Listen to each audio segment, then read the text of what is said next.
एक बाज रोज शिकारियों का खाना चुरा कर भाग जाता था। एक दिन एक लोमड़ी अपने बच्चों के साथ चलते हुए आ रही थी। लोमड़ी ने बाज से विनम्रता से कहा, मुझे रोज खाने की तलाश में जाना पड़ता है, क्या तुम मेरे इन दो छोटे छोटे बच्चों की हिफाजत करोगे? बदले में मैं तुम्हें और तुम्हारे बच्चों को भी खाना दे दिया करूंगी। बाज बोला, ठीक है लोमड़ी बहन। लोमड़ी अपने बच्चों के साथ बहुत खुश रहती थी। एक दिन जब लोमड़ी खाने की तलाश में घर से निकली, उसके बच्चे बाहर खेल रहे थे। तभी बाज आया और लोमड़ी का एक बच्चा उठाकर ले गया। जब लोमड़ी लौटी तो उसने बाज से पूछा, मेरा एक बच्चा कहाँ गया? बाज बोला, पता नहीं, अभी थोड़ी देर पहले तो दोनों यहीं खेल रहे थे, शायद एक कहीं गुम गया होगा। लोमड़ी बहुत रोई। अगले दिन फिर जब लोमड़ी खाने की तलाश में गई तो बाज उसका दूसरा बच्चा भी उठाकर ले गया।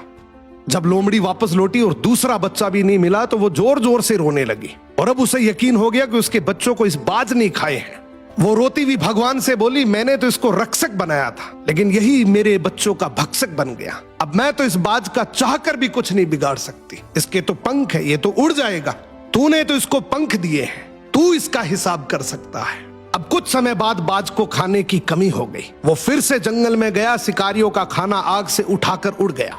जलता हुआ खाना जब अपने घोंसले में लाया तो घोंसले में आग लग गई। आग की लपटों से बाज नीचे गिर पड़ा।